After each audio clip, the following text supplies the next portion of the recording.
Rachel, thanks for coming on. Really appreciate you taking the time to have a conversation with me. Would you mind telling us a little bit about yourself before we get started? Which hat do you want me wearing? Fedora. Ooh, okay. So my public persona hat is I'm a blogger. I have a blog called Fencing Bear at Prayer, if you want my sort of spiritual journey in that sense. I have a group of poets that I've been working with for several years. We formed on Telegram in the Dragon Common Room, and we're writing Christian allegory mythology for audiences of all ages, right? We've done children's books. We are doing adults stories. We're working on a fantasy horror now called Draco Alchemicus. And with one of my poets, I do a live stream now called The Mosaic Arc, which is a mystical exploration of the electric mosaic. So that's my fedora hat. What electric mosaic? What does that mean? So we're in it, right? Although I think technically this is part of the digital mosaic, that we are in this media. And I love that I was asking you just before we started, where are we streaming, right? It's like we're into this media environment, which has some very interesting spiritual and mainly spiritual characteristics. If you're familiar with the work of Marshall McLuhan on media, have you ever encountered thinking about the problem? We're in the global village, we're in this digital environment that the medium is the message kind of thing. I mean, everything that we're doing in the media world that we live in has an effect, regardless of the content of the conversation.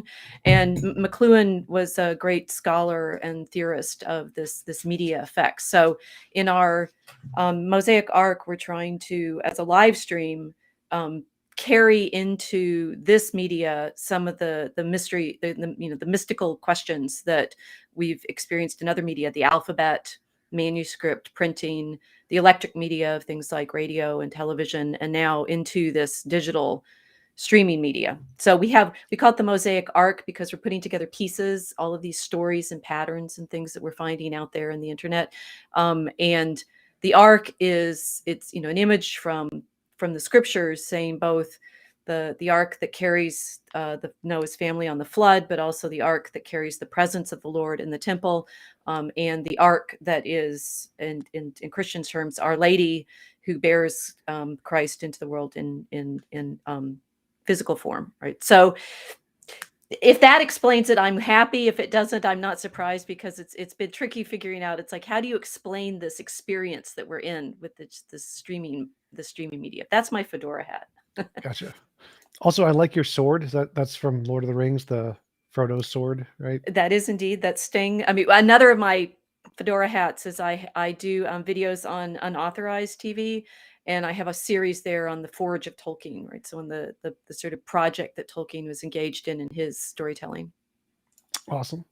All right. So the topic today was, does history show that Christianity is true or scripture is reliable? Could you tell me your position on that in general? I'm an atheist, of course, so I think that in general, Jesus existed as a human, but I don't think any of the miracle stuff happened. And I think a lot of the history described in the Bible is probably not true. Like, I don't think Moses existed or Abraham, Isaac. I think those are all apocryphal stories, not real. What is your position?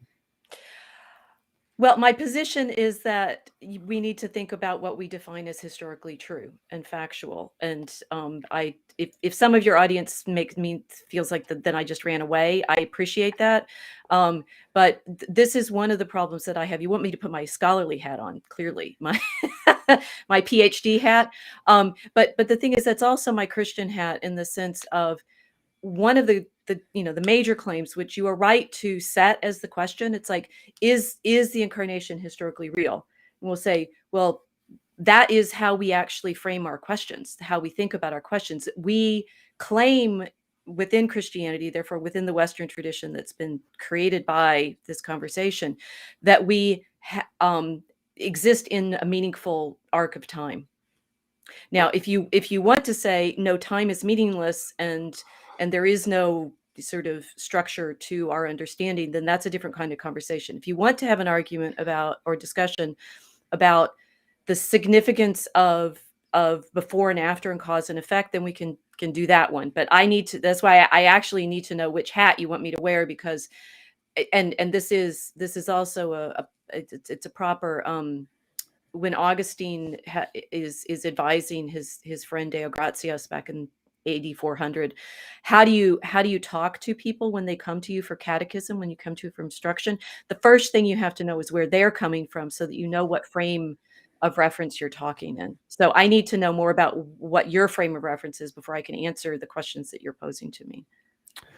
Sure. So I think that I'm a moral realist, so I believe in objective morality, meaning, purpose, that kind of stuff. And I probably would say that the most significant time is always going to be the time that is the most technologically advanced, because that's when the most morally significant actions are probably taking place. So I'd probably say that we're in the most significant time in human history right now, until some kind of massive apocalypse happens, the zombie apocalypse or something. But um, definitely think that right now we're in the most significant form of humanity and have the most impact on moral decision making and what shapes what conscious experience is going to be for most beings in the universe. Oh, I mean, that's when I'm talking about the stream right now and saying we're speaking into this electron this I mean, it's electric digital stream. Um, yes, absolutely. I mean, this is the moment in our incarnation that we need to be able to understand this. Now, but you add that takes us in a different direction from saying, do I think that, we need to talk about Jesus as historically real? Or the thing is, I warned you. I warned your producer when I came on. It's like I will seem like I'm sort of pulling back and back and back from the question, but the questions you asked me, do I think Abraham and Moses were real? In order to understand my answer to that, you have to understand what I think about sort of historical proof, right? And the kinds of arguments that we can make as historians, and the kinds of questions that have arisen within scholarship to make that a question that you would ask me. Right? Is this true? Is this making any sense yet? Oh yeah, sure. So I I'm would just being cautious because I don't want to launch into what I would say is my answer before I understand where your frame is starting from. Sure. So from Go my ahead. studies of history, I've read one of my favorite papers from a Christian, Mike Lacona, his on historians and miracle claims. He Okay. references a bunch of quotes from different historians on their take on um, metaphysics and ontology and how history can relate to those things. And the consensus seems to be something like, in history, the method of history is not allowed to make claims on things that don't have an empirical basis. So miracles, magic, mythical creatures, paranormal, Oh, supernatural, okay. UFOs. Okay. But you believe in those or you don't believe in those? I do not believe in those. But when you were talking about the sort of experience that we're in media terms and the sort of technological and such, you said, and other beings. So are there other beings than us, than human beings or animals? Well, beings, I just meant consciousnesses. So I don't think there's anything. I'm a materialist, so I don't think there is beyond our planet. Essentially, maybe aliens out there that we don't know of, but I think it's just physical stuff. Us animals, and Okay, it's materialist, but we do have something called consciousness, yes, which is an emergent property of our material experience. yep, that is my Okay. position. Okay. All right, go carry on with the historians. Yeah, so I think that historical testimony of the past is better explained by the psychological conditions we know about today. So delusion, hallucination, misconceptions, the tens of Okay. thousands of fallacies, biases, those kinds of things. And those seem to be better explanations of any miracles, magic, mythical creatures, paranormal, supernatural, UFO claims. And so it would be unreliable to treat historical documents as accurate representations of those kinds of events. Because we know that the human mind is not a reliable source of information when it comes to presenting new ontologies or new existing things that we don't have a basis for. And so, if for historical claims like I saw a dog, perfectly reasonable, or Caesar crossed the Rubicon, perfectly reasonable, Jesus existed, sure, miracles happened, not so much. Okay, this is helping me a lot. I'm glad I asked. So,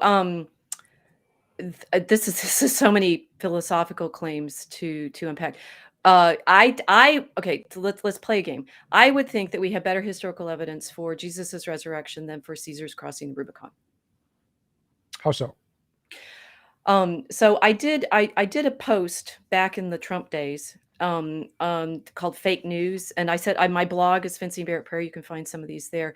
And I gave a little test because everybody was very upset about, how can we tell what's true in, and then you're bracketing. It's like, what kind of truth are we looking for? Are we truth in Trump's motivation? Are we looking, truth in, I mean, most of the time human beings are worried about what other people think, right? So we're in this mode of, can I trust so-and-so's actions, right? So the fake news is like, is it about whether events happened, or is it about motivations, or is it about, I mean, as you're pointing to things like, things that some people claim to have witnessed, but not everybody can see.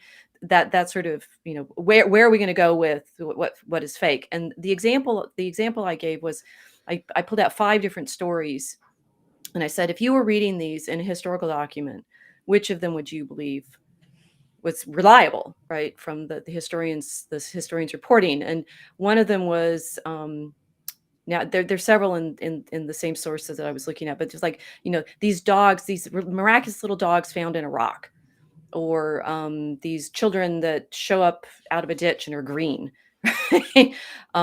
Or a fairy world where a man goes underground and comes back with a goblet that he finds. Okay, so maybe you might have a story like that, and then in another context you might have a story about political events that are happening in Italy between the emperor and the city republic governments in Milan, or something like that. There's a battle in Italy, but the source you have is written in England. Okay, so that's another one. There is a massacre, or something happens in the castle in York when a number of Jews they've taken refuge there from people who want to get after them for their money lending. Because the king is calling for a big new tax to go on crusade, and the Jews are in the castle, and they all kill themselves by way of an argument that one of their rabbis makes. Now, of those stories, which one would you say we as historians should accept as actually true? So there's these miraculous, these sort of apparently dog event, or the political story related from a distance, or this event in which everyone in the room kills himself. Well, I would start with assessing it from an a priori standpoint. So we'd start with what evidence do we have of things that exist, and if you add in something that we don't have that exists, that would be the first elimination. So whatever stories add in something that we have no evidence it exists, would be eliminated. So the fairies one, if we're going to believe that at face value, do fairies actually exist based on this story, we'd be like, nope, that one's out. Now we could take it as a psychological manipulation of some kind, or an interpretation, and say, oh no, he was just having one of those illusions, because there's actually a condition where you literally will see leprechauns, and that has a name. I don't remember what it's called though. And if you want to say he had this condition, so he actually experienced these things, that we can believe, but we would not be able to accept fairies actually exist based off this testimony. The second story about the political thing, even it's from a source that comes from thousands of miles away, so it would be less credible than a story of an eyewitness, but it's still more credible than the fairies. So because all the claims in the story are physically possible, have an empirical basis, it's going to be better than the fairies. But because it has a weak source from thousands of miles away, it's less plausible. And the third one, you didn't give me the source, and you said they committed suicide via arguments. Did you literally mean like he presented an argument and they all just died from the argument, kind of a thing? No, he persuades them to kill themselves. Okay, gotcha. I was like, it would be much more impressive if the death argument that just everyone hears and they just fall over. No, that he makes an argument about why, given the situation that they're in, that they need to commit murder, they commit mass suicide. So in that case, that one would probably be the most believable of the story, because it doesn't have as weak evidence. But if you know the history of the background, I'd still doubt it, because I don't know if a lot of Jews exist in that time period. But so I'd probably place that as from the order you presented them, would be from least to most. Okay. Now, our question as historians is, if we're going to evaluate these stories, we would have to look at who's reporting them, right? Which you were starting to do, saying just like this account would be less reliable because it's in, making these sorts of a priori claims, and this account maybe it's reportage from a distance. Could we believe that? The third one, well, literally everyone in the room was dead when the door opened, right? So how would we know what happened in that room, right? It could have been a completely different scenario from the one that the narrator gives us. Yeah, What you would didn't tell me you the source on the third one, so I was just like going off. We heard the well, story. realizing I didn't tell you the source in any of them. Well, the first one you said you did. The second one you gave us a source was from York or something. You said you just you said Right, and well, the third story is set in York, and I said the second one was reported by someone writing in England yeah, around York. yeah, You should be aware that there's a trick in this. It's the same source. yep. All of those stories are in exactly the same chronicle, so they're all written by the same person.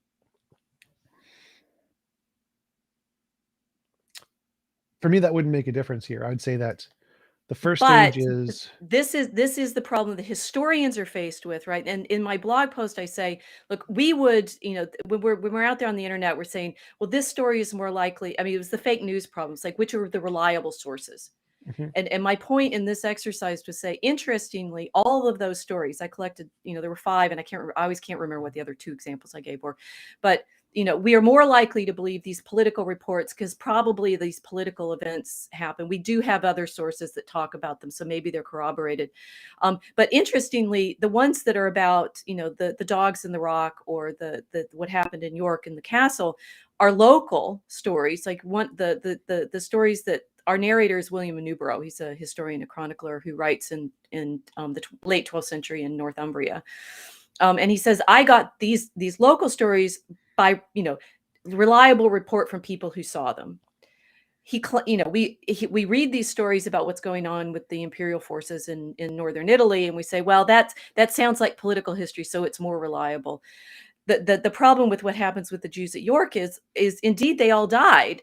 So how do you know what kind of conversation they had in that room before they're all found dead later? Which is you realize from our present political situation, often a very complicated thing, because do we as Christians, have a responsibility for that mass murder? Because there were, Christians who were besieging the castle, and then the people inside assumed that something was going to happen to them. They were going to be baptized potentially, and so they decided to kill themselves. Why, right? And it's actually a moderately compassionate argument that William gives the rabbi in this situation. As historians, we are okay, and I should tell you one other piece of information about William, that he is recognized in the 19th century as the father of modern historical criticism, because famously in his chronicle, he at the outset says Geoffrey of Monmouth made up everything about King Arthur. Because if you look at what Geoffrey of Monmouth says about King Arthur, it can't fit with what we know from these other sources. And here's Bede with his chronology and Erosius with his chronology. And King Arthur is certainly made up because we don't have him in these other sources. But now I'm going to tell you stories about how, green children came up out of this ditch. So the irony from historical sort of methodology is the very same person who's recognized as critical of his sources in his own time tells stories that we now would consider fabulous, right? So the first criterion of our historical source criticism is itself entangled in these claims about reliability of narration. Well, I would consider that secondary. So from my perspective, the particular source and whether they're reliable would come second to the claim itself. So like if I said I saw a dog, that would be reasonable. If I said I saw a unicorn, that would be unreasonable. And it doesn't matter who the source is. Any human being says these 2 statements, the dog's going to be reasonable, the unicorn is always going to be less reasonable, independent of the source. And so I think that the kind of claim is the first metric we use to assess the reasonability of a particular claim of historical or any kind of testimony. And then after that comes who the source is, are they reliable witnesses, are they rational, and we start to assess what if the person is trustworthy. But that seems to be second to the claim itself. What is the claim itself rational? Um, Why do you believe in reason? What do you mean? Like Well, literally logic? so literally logic, but rationality. I mean, you're Humean in most of your arguments here. That you're following David Hume's premise that miracles can't happen, and No. therefore, Mm, no. Okay, so miracles can happen. yes.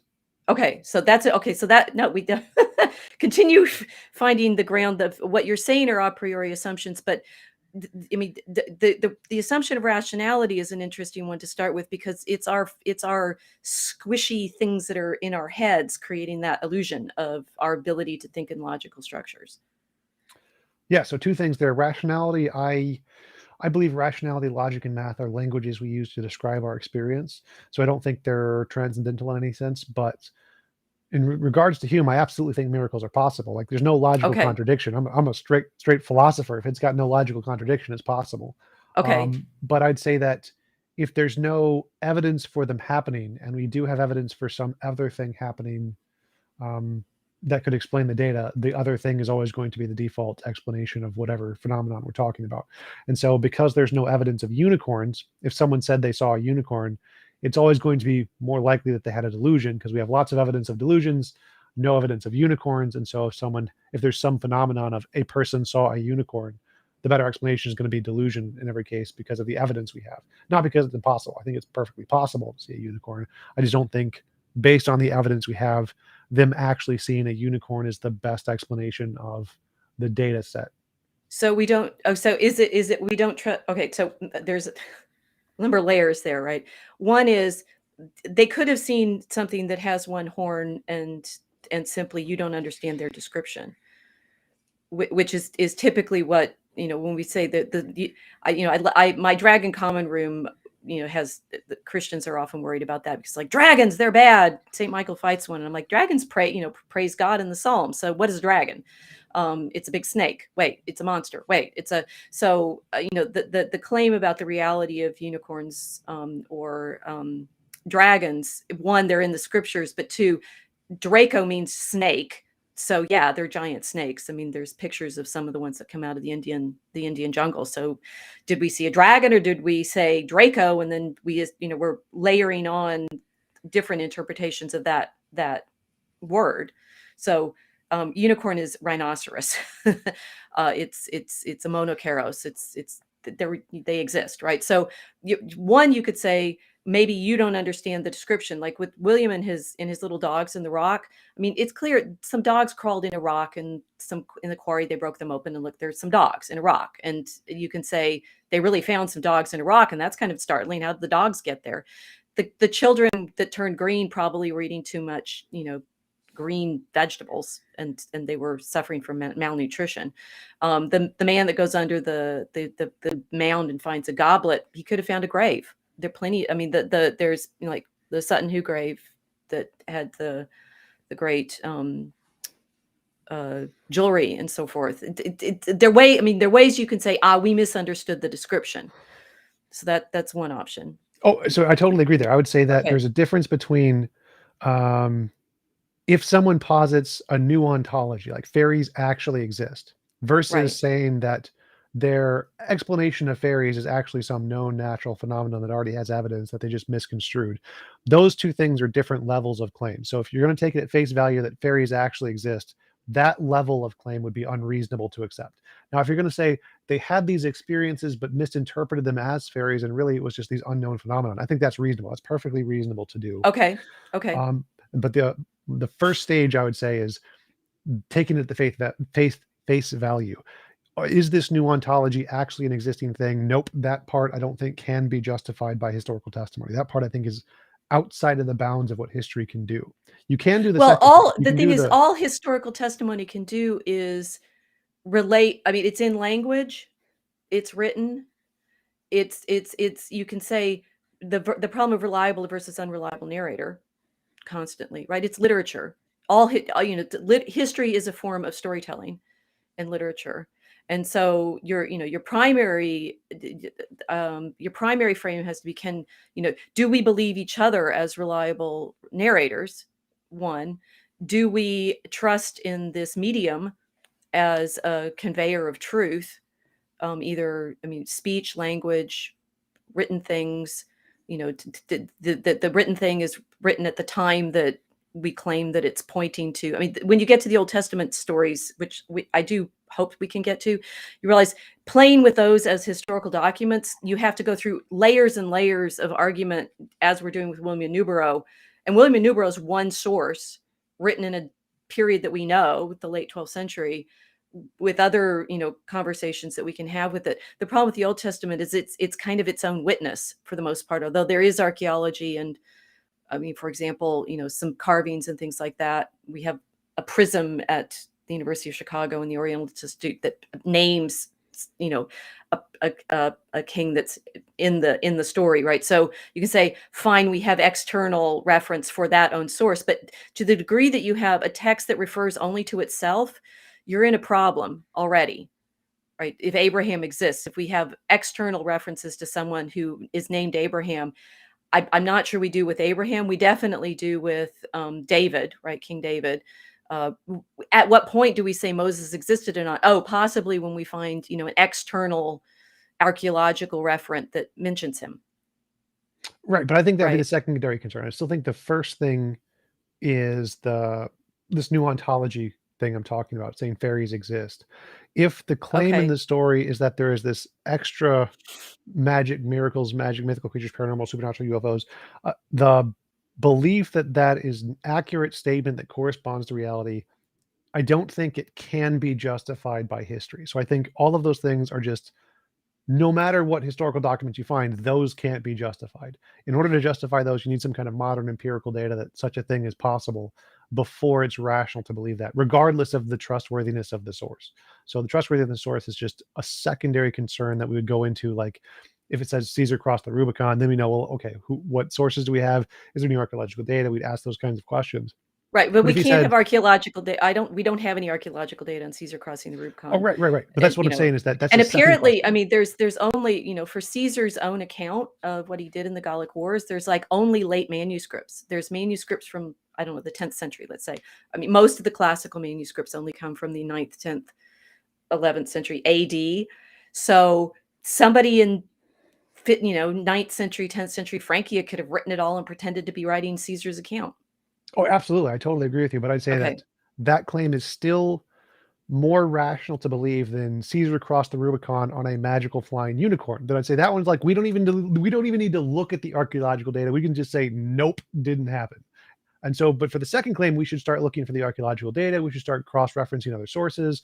Right. The things that actually have a basis in physical reality are more reasonable to believe than miracles, magical, mythical creatures, et cetera, et cetera. So those kinds of claims are the first layer of what I would consider the historical methodology. We can eliminate uh, magical claims. Those claims just can't be supported by history. Just But looking you at the do believe, no, documents. but sorry, so now I'm confused. You do believe in miracles, but you don't believe in magic. I believe both are possible. I don't think either actually exist. So I think both can happen or could happen. I don't think there's any evidence for either one. What would count for you as evidence? So Novel. the thing is, what I think we've happily established, right, is you recognize that historical sources are testimony. They're Mhm. witnesses of other people saying something. And Yep. we obviously, both within history, and it ought to be also within Christianity, because we care as Christians that the testimonies are true. And so the entire edifice of historical criticism that most people use to bash Christianity with developed because Christians actually care about the truth of the historical claim. Okay, so, and this is a problem because you're always, it's like the Gospels make claims of, this is witness and I am witnessing to the truth and many people saw it and so forth like that. But you're right. As readers now, what we're sifting through is other people's reports, other people's accounts of what they think they saw, other people's accounts of what they think they experienced. So we are always in our own, experience with reality, but it's dependent on other people's accounts of things they experienced or our own experience. So what you're saying, what I think, let me make sure I understand your claim. your statement is, I have never experienced these things, therefore I can't accept that they've happened. No, I would say that you would Okay. need some kind of like novel testable predictions that there is such a force. So I think that the reasonable basis of evidence for a new thing existing is novel testable predictions. So if you want to say WIMPs, weakly interactive massive particles, exist, I think they exist. We're going to do this experiment. I predict that if we do this experiment, we'll find this result in this reactor, and anybody can test it in the world, confirm the results. You do the test, get the results. Other people do the test, gets the results. Okay, that's evidence that WIMPs exist. Um, it's sorry, WIMPs. Weakly interactive massive particles is a thing in physics. Oh, okay. So now we're at particle physics. Okay. Yeah, so I was thinking, just I gave that as an example of as a new But thing they could posit. they could posit the existence of the, those frames of proof actually depend on a lot of theorizing, and I'm the wrong person to talk to about whether or not we can talk particle physics. However, one of my friends, who writes as Ethers Are, who is a wideband antenna um, uh, engineer and physicist, he's been working on a discussion of the problem of wave and particle understanding of the Duality. electromagnetic spectrum. Yes, and that question, and saying, even our descriptions of what's going on at that level depend on our framing and theorizing of what it is that those properties are. So I'd have to punt on that particular kind of proof, but to say within science as such, we are also depending on frames of explanation that themselves have a priori assumptions that can't necessarily be proven. Oh, sure, I would agree, but that part Okay. I wasn't specifically focusing on the physics here. I was just giving an Okay. example Okay. of a All novel right. Because I testable can't I prediction. can't do that kind of Right. thing. But what I do know is science itself is a framed problem for the things that it can prove, that that can be proved within it. And we could go down that path of different kinds of things that have been absolutely, quote, accepted as true, but then subsequent reframing of the evidence has suggested a different proof. Which, like, the famous one is always Galileo, right? It's like you have the he's not got it because he's their science or anti-science. They've got it because they've got the same phenomenon that they're trying to argue proves what, right? So Galileo has these telescopes that he's looking at objects through. The first question is he actually seen anything, right? Are the things that he's seen, those extra moons of Jupiter, in fact there in reality, or is it an artifact of his lens, Imagination. or Or the yeah, magic of like a smudge on the lens, yeah. a smudge on the lens, or a production of the optics or something like that? And then once you see those things, well, it's like, okay, no, I trust this lens that I'm looking through. That makes all sorts of claims about, can we trust our senses? Can we trust the extension of our senses in those instruments? Then you're still at the stage of, can I trust that my explanation of what this movement is, is actually accurate? And when Galileo, the famous proof that he makes of why he's right and they're wrong is, in fact, in a letter to the Grand Duchess Christina. Are you familiar with this Mm-mm. text? So he's getting in trouble, but he wants his position at court in Florence, and he likes being patronized by the Medici, and she's the Grand Duchess of the Duke. The mother, the Grand Duchess Christina Medici, and she's been having arguments with the Dominicans in her social circle about how Galileo is misinterpreting the scriptures, because we very well know that Joshua made the sun stand still. God made the sun stand still for Joshua so that he could finish, bringing down the walls of Jericho. And Galileo says, well, what Augustine said was, the interpretation of the scripture should not be fixed to a particular physical explanation, because that physical explanation could change depending on our understanding of the events.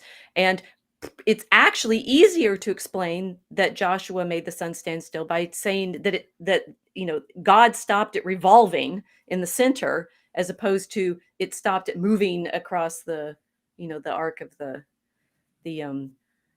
it's not flat Earth. It's geocentric versus solar, heliocentric. Yeah. And Galileo is trying to say the heliocentric argument actually makes better sense of what is described in the scriptures than the geocentric one does. So different physical explanations, same scripture, but like the rhinoceros and the unicorn, don't tie your reading of scripture to these physical explanations, because scripture is going to be right, but maybe we're wrong in our understanding of what it's describing. Right. So I would say that to count as evidence, you need to justify the belief of some new kind of thing. You would need to make a novel testable prediction, which would mean a prediction about something we don't know yet in the future that you can then discover in the future and be right. And if you're right first, even if more data can come along and correct you with a better model, that doesn't matter. Even if there are other interpretations that can reinterpret the data, that doesn't matter. As long as you're able to predict the future about some thing that you don't know yet, and you get it right first more than anybody else, that is evidence. It may not be great evidence, but it is evidence for your position. So, like in this, I used WIMPs as an example, but I can just use archaeology, Tiktaalik.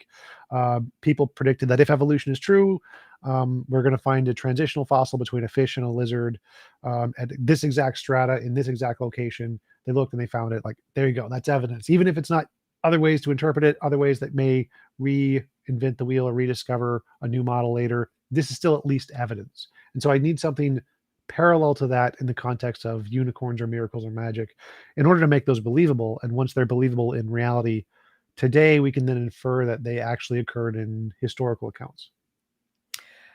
So I'd say that, I mean, philosophically, then your position has to be agnosticism indefinitely, because these things take time to be proven. I mean, maybe your proof of angels will come in to 2300.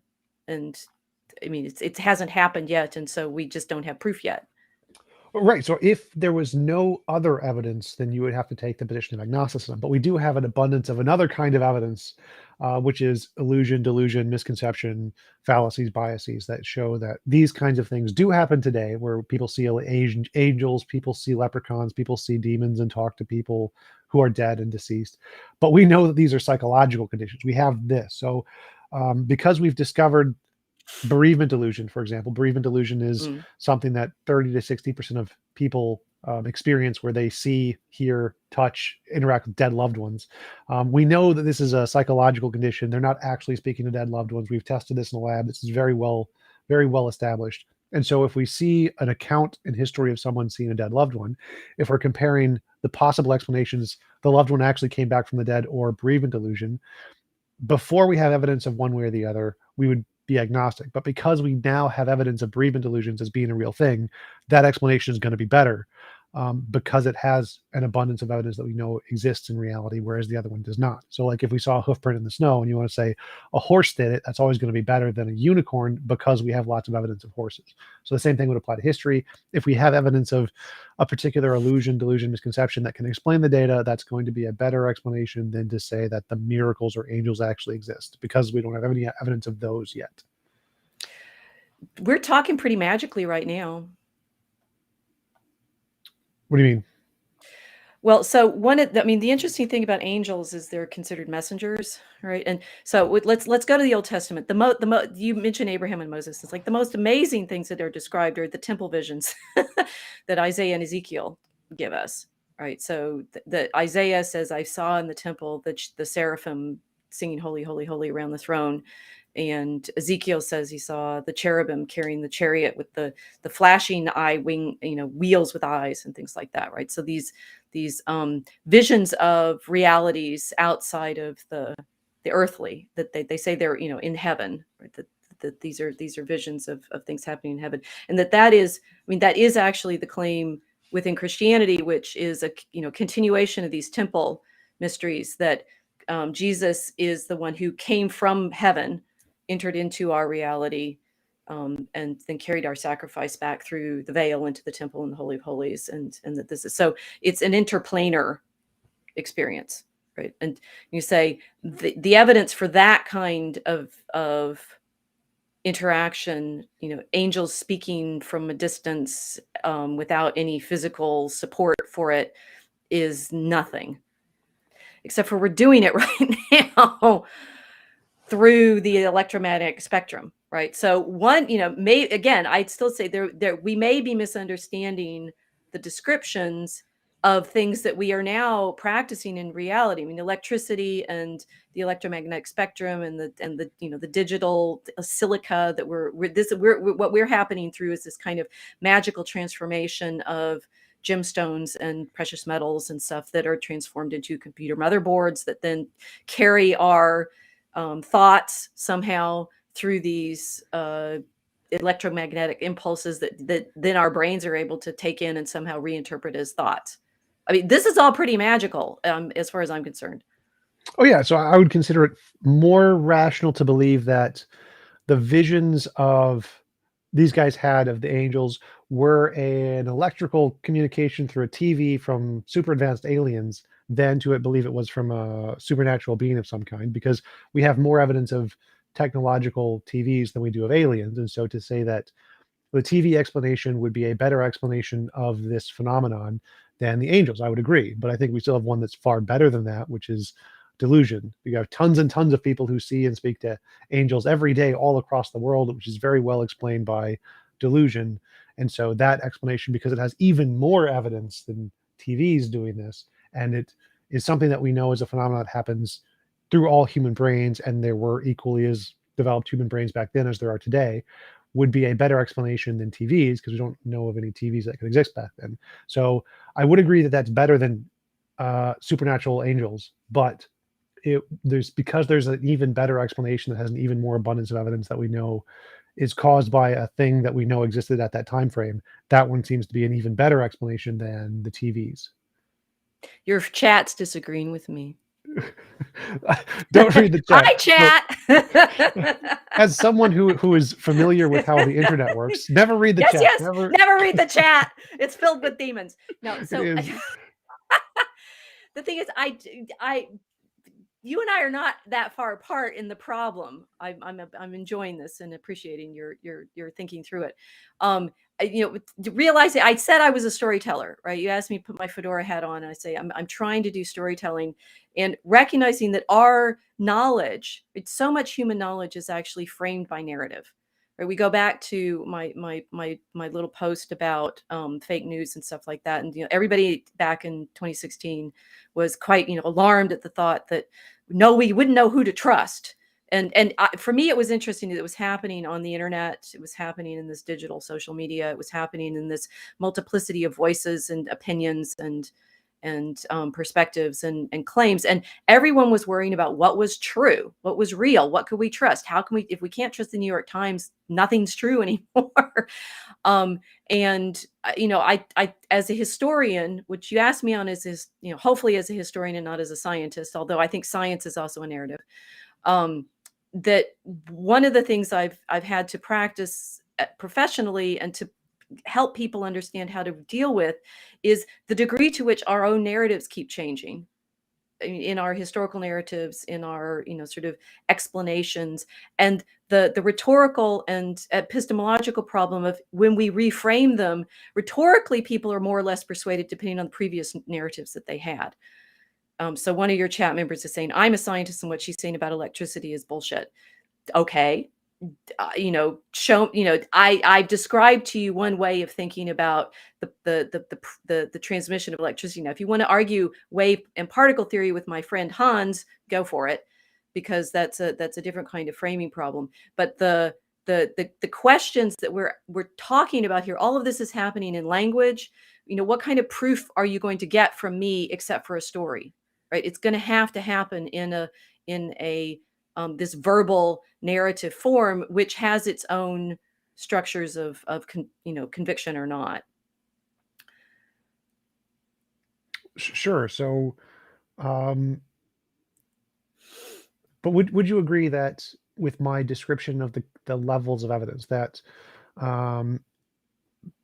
essentially there was an advanced television that was conveying these informations to the people who saw the visions would be better than angels, but delusion, which we have evidence of today, which is caused by parts of the brain, and we have pretty good evidence that their human brains were pretty much the same as our human brains, that would be even better than the electrical television conveying these informations. Would you agree with that hierarchy of hypotheses and reasonability? No, but it's partly saying, so I don't trust other people's reports. is the psychology question that you're saying. It's like these are delusions because they've had them and I haven't. Well, I'd say that we have tons of scientific data that there are delusions that produce essentially synonymous accounts from people. And the brains, based on our evidence of evolution, haven't really changed much in the past 2 to 3,000 years. And so if these brains today have this problem and those brains are about the same, they also have the same problem. We have Oh, lots of evidence of this. well, okay, so layers there, right? One, yes, I do believe that their brains were like ours. Two, then you have a problem with evolution. Because that means that evolution doesn't work. Hi, chat. Because it means that we've never seen an actual species change in observable time of humanity. And if you want to argue that question, you got to talk to my friend Vox. And he has the mathematical problem with the theory of evolution by natural selection, that we don't have enough generations to deal with. So yes, I do agree that their brains were like ours. I think that the sort of psychology claim, and I actually I have moderate, like mild level academic level training of psychology, because I did graduate level courses in it some years ago as a prep for a project that I was working on prayer. And I recognize psychology itself as a field is bound by its own historicity. It's an invention of the late 19th century. And so the framing of their claims about reality and normativity and things, the back in the past, yes, your chat's worrying about whether Jesus's resurrection was, provable by it. We do believe that happened once. We recognize, and so are there unique events that could never be repeated and that we're not going to see otherwise? Right. Psychology depends on a claim of normality. So you're saying all of these people are like me, but these occasional oddities are proof that didn't happen. It's saying that there can never be excellence or, the opposite end, absolute. There's no bell curve, is what you're saying. The only the middle of the bell curve actually is truth. I'd say rational. So I'd say it'd only be rational to believe that the middle of the bell curve would be what we should accept as the cause of this phenomenon until Okay. the amount of the edges of the bell curve go up. So if it's like 99.99999 something percent of this phenomenon is caused by X, and 0.000000 something 1% is caused by Y, and we see X, the rational conclusion is it was caused by the thing that did it 99% of the time. That's always going to be the rational conclusion. Okay, I no. The thing is, if that's your frame, then I invite you to test it. I'll say two things that I think about that. One, all of that happens. All of our statistical studying and our normalizing and deciding which one's in the proper place of the bell curve happens within the same existence. Right? So if my claim, this is all a creature, is true, then all of your evidence still happens within that reality. And so it's like fish in water. Can you test the water? Can you actually understand the water that you're in? The saying the claim of revelation is that we've had ruptures from, even heaven is part of creation too, because God created heaven and the earth. That the problem being that Yeah, can you just to clarify, I'm actually not quite understood, because I think everything that exists in the same reality. So I don't quite right? follow. So can you disprove that it's a creature? No, you And can't prove a negative. exactly. So that one's a problem. You're saying that the bell curve Wait, makes why no is that a sense, problem? because you're still trying to within. It's like you're bootstrapping yourself. Your rationality is trying to bootstrap itself with, but it itself is a creature. I'm not sure I follow. So like, because we can't prove a negative, there's infinitely many hypotheses that can explain all data, any data point. Like we could have all No, been no, created. that's not what I meant. That we cannot prove or disprove the reality of our creation because we're in it. Reality. I think you still could. Like, for example, you could say, if God exists and created the world, when I die, I'll see him in heaven. If you die and then see him in heaven, that's great evidence that that description of the world is correct. So you can make predictions based on a model of the way reality is, and if those predictions come true, you have a reason to believe that description of reality, the entirety of reality, is correct. So I wouldn't say, I mean, you can't Then prove it you're with with 100% Pascal's certainty. wager, which I understand has certain philosophical hiccups in it too, but, might as well believe because it's the better bet.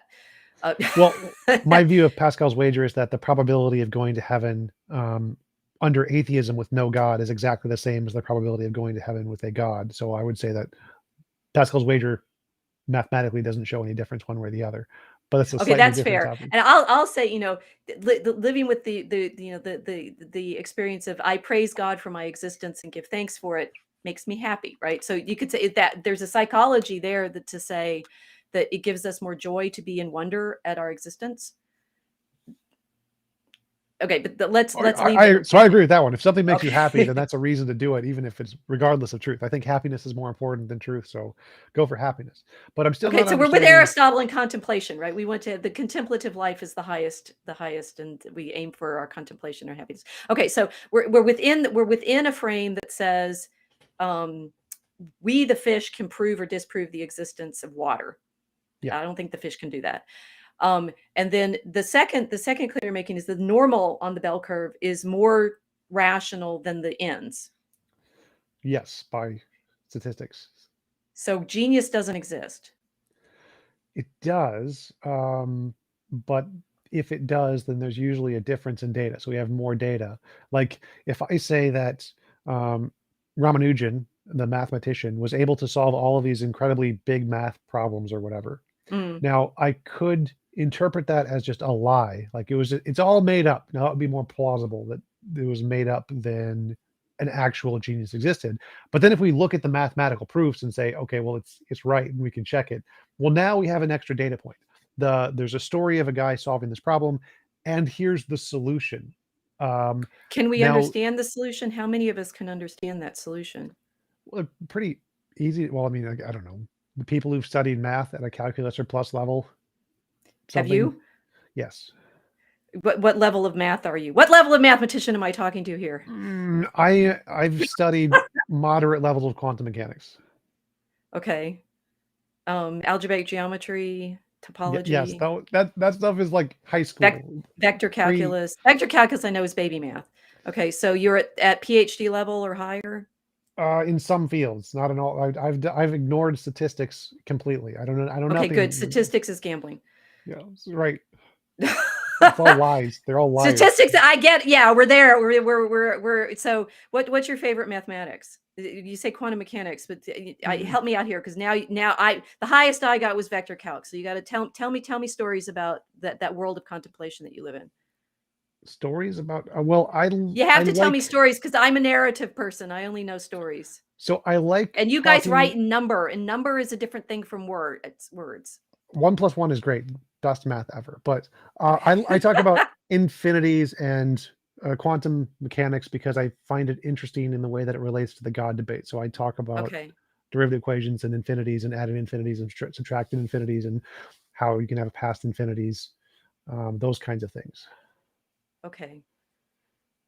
Yeah. So I again, I have to like outsource my knowledge to some other people that know math way better than I do. Okay. So not very many people understand the highest level equations. Sure. Okay. So if we're going for normality as truth and understanding and rationality, then that blots out the knowledge of those high level equations because most people can't follow those discussions. I don't think so. So like I don't understand how an engine works, but I can see I can drive my car and it works really well. And so Mm. even though I don't understand all of the mechanics of how it works, there is a demonstrable prediction that is derived from these things. If I say, here is some complicated field I don't understand, if this complicated field works, gigantic pieces of metal will be able to fly in the sky. Let me see, plane works. And so I have a reason to believe all of the fields associated with the plane in the sky. So that's aerodynamics, all the different mechanical fields that are involved in engines and fuel and wiring and electricity and Okay. all of those things. All of those, I understand none of them, but I'm justified in believing all of them because there's a plane there and I can see it flying, and the engineers show me that that thing is a part of the plane. So even though I don't need to understand all of the different parts of the theory to be justified, all I need to do is say, if this theory makes predictions and we can confirm those predictions with some kind of experiment, like build a plane and see if it flies, that makes it reasonable for me to believe, even though I don't understand all of the intricacies of the field. All right, I give you the proposition then, and we were actually running up on my edge of being able to carry on, so we'll have to be continued eventually. I have two thoughts that I want to say about: one, the end of that bell curve, and two, what you just said. I would say, I need you to be able to think about this, that the saints are in fact proof of the psychology that you're describing, in that people who are able to align themselves with God's will and live without sin are blessed. And you can see it when you meet people that live better than not. That sin is real, and the way, and that what we're talking about with, I mean, this is where Galileo and Augustine were both warning. Don't worry about Augustine was very important, very adamant on this. Don't worry about the physical descriptions of things in interpreting the scriptures. The scriptures are not about that. They're not about describing airplanes. Sure, fine, airplanes, great. They're about the effects on your soul. And that is the kind of knowledge we need for salvation, not worrying about, geophysical events that we can learn about by observation. So I would agree. I would count that as a novel testable prediction. So if adopting a particular ideology would make you a better person, and we could test this and then have X number of people adopt this ideology and it makes them disproportionately happier than other ideologies, that would count as evidence in some sense. So I would count that as evidence. Okay, that's But fair. the studies have been done, and mostly it's Oh, mostly subjective and cultural. you mostly find people are sinners. Yeah, I get that too. So the Well, no, actually, the opposite. I would find that there's actually multiple ideologies that improve people's lives independent of the ideology. It's more about how the ideology relates to the person in the community, in such that it makes the person more cohesive in the community, which then gives them social benefits. And so it's not about the ideology that makes a person a better life. It's about how their community accepts that person for the ideology they have.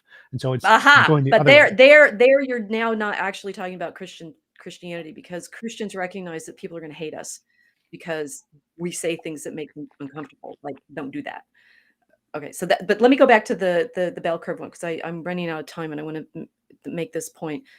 So the high end of the bell curve, the geniuses, the people that understand things that not everybody else can appreciate or even comprehend, right? People at the middle of the IQ bell curve don't get what you're talking about with quantum mechanics. Okay, so Tesla, for example, what was he doing experiments that actually found real events and properties? And he said he learned them from angels. Yes, Ramanujan said he got his mathematics from the Hindu god, so that's why I brought him up, actually. So this seems to me an intriguing suggestion that maybe there are some things that can communicate with us. They're literally messengers, right? Communication. I like that we brought this back around to communication, media, right? Angels are media. They're messengers of something. And being at the very high level of contemplation seems to put some people in communication with them. Right. So I would consider that probably the closest or the best evidence for theism is examples like Ramanujan and Tesla and the Vedas. The Vedas says the age of the earth is 4.3 billion years, which is really close. That's the best evidence I've seen for a god ever. But it seems more likely that those happen by random chance and through psychological factors that we have lots of evidence of that can cause these sensations, in addition to something like autism, which we know can solve similar problems or greater problems than Tesla did without the need of a communication of an angel.